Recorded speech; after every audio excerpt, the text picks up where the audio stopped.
মক্কা যখন বিজয় হলো, আমার আপনার নবী তিনি ডেকে বললেন, সাহাবীরা শোনো শোনো, যারা আমাকে এতটা বছর কষ্ট দিল, জুলুম করলো, নির্যাতন করলো, এমন জুলুমের আয়না ঘরের মতো নির্যাতন করে স্টিম রোল আমার উপরে চালালো, ওই জুলুমকারীদেরকে আমি নবী একটাও প্রতিশোধ নিতে চাই না, আমি ক্ষমা করে দিয়েছি। বলেন সুবহানাল্লাহ।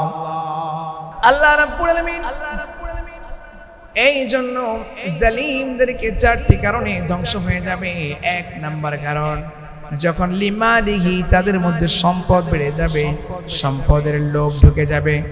দ্বিতীয় নাম্বার হলো, আল্লাহ রাব্বুল আলামিন এরপরে তাদেরকে দেখবে, আমি যে তাদেরকে যে ক্ষমতা দিলাম, তাদেরকে যে রাজত্ব দিলাম, এই রাজত্ব দ্বারা যখন রাজত্ব হওয়ার পথে, হাতে পাওয়ার পথে যখন মানুষের সাথে জুলুম বেড়ে যাবে, অত্যাচার বেড়ে যাবে, আল্লাহ রাব্বুল আলামিন তখনই ধ্বংসের প্রান্তরে নিয়ে যায়। বলেন ঠিক কিনা? এরপরে ক্ষমতা দেওয়ার পরে আল্লাহ রাব্বুল আলামিন সুন্দর করে চাইতে থাকেন, আমি যে ক্ষমতা দিলাম এই ক্ষমতা আমার বিরুদ্ধে যায় কিনা। এই জন্য কোরআন এবং হাদিসকে আমাদেরকে রাষ্ট্রের মধ্যে, নতুন স্বাধীন বাংলাদেশের মধ্যে এলাকার ইউনিয়ন থেকে মেম্বার থেকে চেয়ারম্যান, চেয়ারম্যান থেকে এমপি, এমপি থেকে স্বরাষ্ট্রমন্ত্রী, এইভাবে আস্তে আস্তে করে বাংলাদেশের পার্লামেন্টের মধ্যে কোরআনের কায়েম করা দরকার আছে না? না আছে কি না? আরেকটা বিষয় সবার সবচাইতে বেশি গুরুত্ব, নতুন করে রাষ্ট্র যখন কায়েম হবে, আল্লাহ রাব্বুল আলামিন কয়েকটি দায়িত্ব রাষ্ট্রপ্রধানদেরকে দিয়ে দিবেন। এর মধ্যে এক নাম্বার দায়িত্ব হলো সালাত। সবার প্রথম দায়িত্ব হলো নামাজ কায়েম করা। বলেন সুবহানাল্লাহ।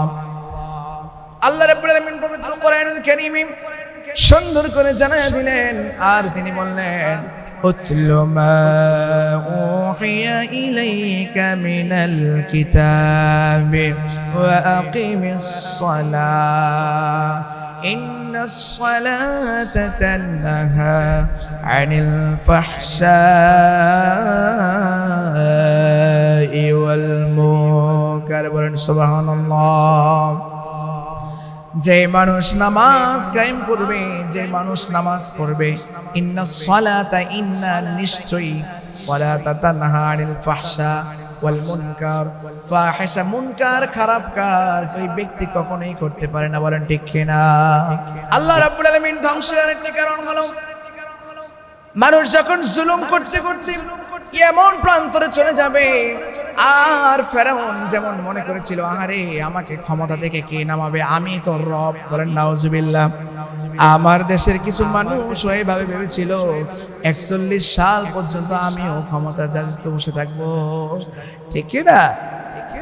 আমার ভাইরা, আমার বন্ধুরা, এই জন্য নতুন করে যারা রাষ্ট্র হাতে নিলেন, আপনাদের দায়িত্ব হলো, এক নাম্বার দায়িত্ব হলো নামাজ কায়েম করা। কারণ যারা নামাজ কায়েম করবে, ওই সমাজের মধ্যে চাঁদাবাজি, টেন্ডারবাজি, ডাকাতি কিছুই থাকবে না। বলেন ঠিক কিনা?